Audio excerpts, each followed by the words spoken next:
Ladies and gentlemen, welcome to the Critics Hub. So, let's now talk about The Villager of Level 999, Episode 9. Does this deserve to be Episode of the Week for the second straight week? The last time an anime did that in the Critics Hub was The Elusive Samurai, 2 years ago. Yeah, parang ganon. So, kilatisin natin ang episode na to. Pace! Alright, the pacing was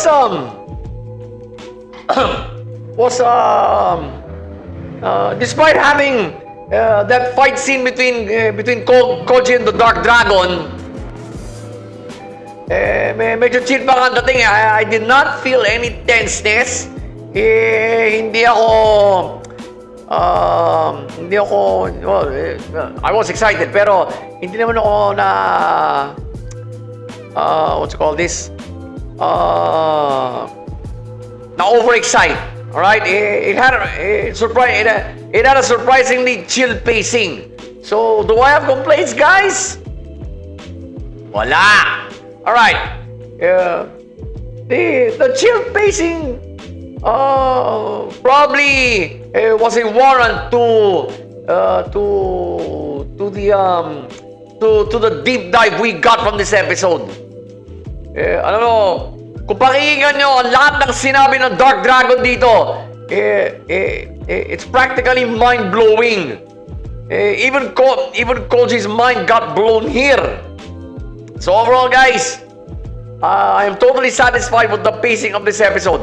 Pero guys, halatang road to the finale na eh. Alright? So, episode 9, after this, final 3 episodes na. Now, for the 3 sequences that we collectively call the flow. First gear shift. Well,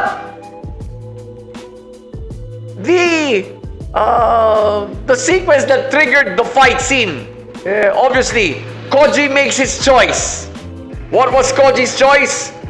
Neither allows. He did not accept the terms. Now, second gear shift. Eto na. Esteller breaks up the fight. Why did I call it a gear shift? Simple lang. Ano ba ginagawa mo rito? Oh, what's your deal? Siyempre, proverbially, yun ang tinatanong sa kanya nila Koji at ng Dark Dragon. Pero in succeeding sequences, he gives out his reasons.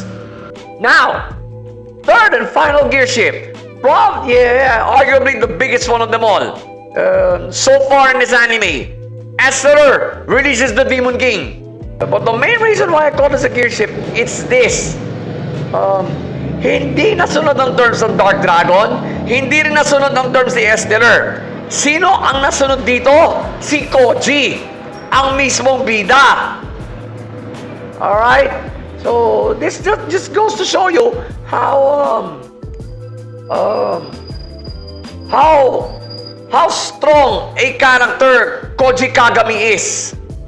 How strong a main protag is. He doesn't solve problems with his fists right here. It's also with this. And your common sense, kumaga. Alright? So, if you ask me, guys, talagang ang tunay na nanalo dito ay si Koji. Kasi siya nasunod dito eh. Hindi naman yung mga kalaban niya eh. Pero guys, will it be enough for you to totally appreciate this episode on the road to the final 3 episodes? Di pa rin. You are going to miss out on the total. To tell you frankly, guys, this episode is an entire explainer. Alright? You do not want to miss out the full explainer by the Dark Dragon himself. Kung bakit nandito siya sa mundong ito, why is he an anomaly? Why is he looking for a champion. And he sees Koji as champion material kasi level 999 eh. Eh, mas mataas pa na level nito kaysa sa kanya. The Dark Dragon is only level 500. So, doble-doble ang level sa kanya ni Koji. And Koji is just a villager. You would not want to miss out on the Dark Dragon's explainer here. It took more than half the episode. Trust me, guys. Now, plot-wise,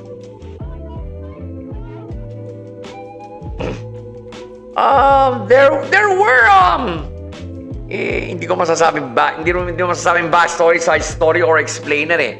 Kumaga, to give comic value to what Koji's to Koji's points here.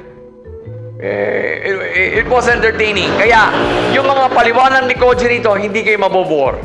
Therefore, malinis ang plot, guys. I mean, come on. Whether you admit it or not, the Dark Dragon is a rather interesting character. Alright?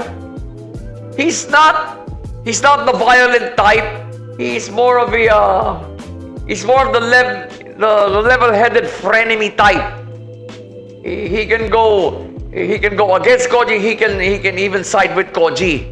Pero that's yet to be seen kasi tatlong. Kaya pa ba natin makita sa final 3 episodes yon yung pagkakampihan, yung kampihan nilang dalawa? Probably not. Pero overall, guys, talagang squeaky clean ang plot ng episode na to. Dapat lang because this week na, as of this recording, this week, final 3 episodes na, we really need to savor the storyline. And the squeaky clean plot of this one, for me, it helps a lot.